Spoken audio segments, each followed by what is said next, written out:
Hello!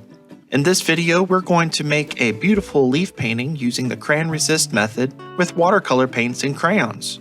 All you'll need are some crayons and watercolor paints. Let's get started. If you walk around outside, you'll probably be able to find different types of leaves. I found maple leaves and oak leaves, as well as some tulip magnolias. After choosing your leaves, it's a good idea to lay them under a heavy book for some time, maybe a couple of hours to a whole night. If you do that, it will flatten the leaves out so that they are easier to trace. All you have to do is lay them out onto your piece of paper where you'd like them to be and carefully trace around the edges.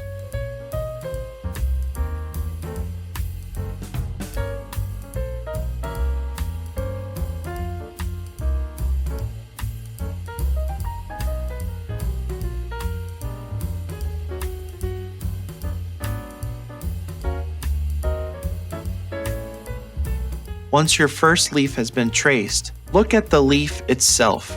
Look at how the veins, the little lines inside the leaf, are shaped. Study them and try to draw the lines where you see them on the actual leaf. This will make it look more realistic.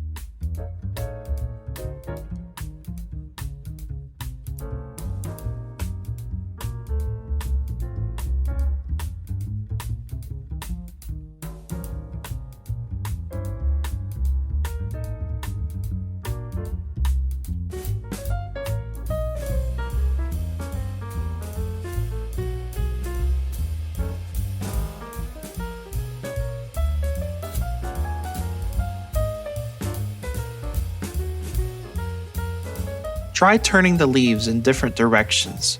Make some of them run off the edges of the paper. This will add interest to your piece of art. Using different types of leaves also makes your picture more interesting.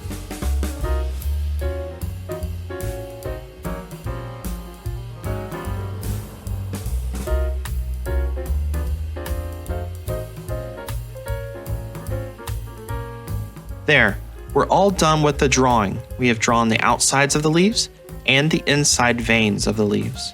Now it's time to add some color. You can choose any color for this project. I like to go with natural colors, so I'll be using reds, yellows, oranges, and greens and browns.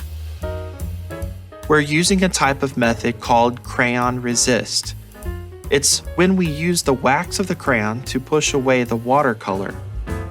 So what you'll want to do is put down a thick layer of wax onto the paper. I'm pushing down as hard as I can with the crayons without breaking it. You want to make sure that your crayon lines are thick and solid.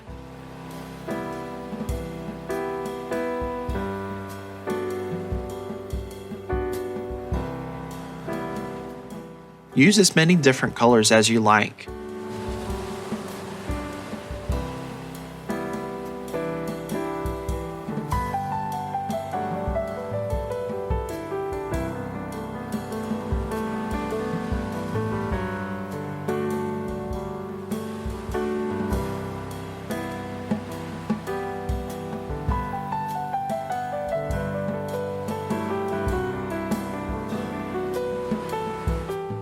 If you find that you don't have enough leaves on your piece of paper, you can always add more. Notice that some of my leaves are on top of others. That's called overlapping.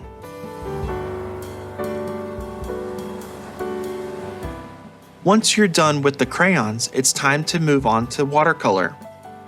Again, like before, you can use any color you like. I like to keep mine natural.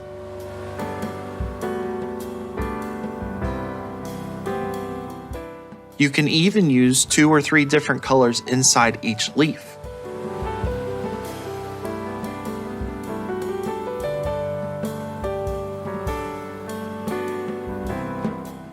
The white spaces around the leaves are the negative space. You can leave them white, or you can choose a different color to paint it in. I want to paint mine in black because that will make my leaves stand out more. Remember, you don't have to do this though. It's up to you. It's your piece of art. Be creative and have fun.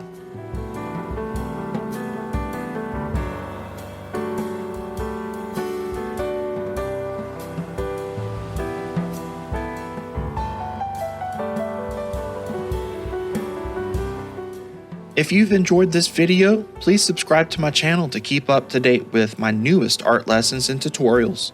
Thanks so much and have a great day.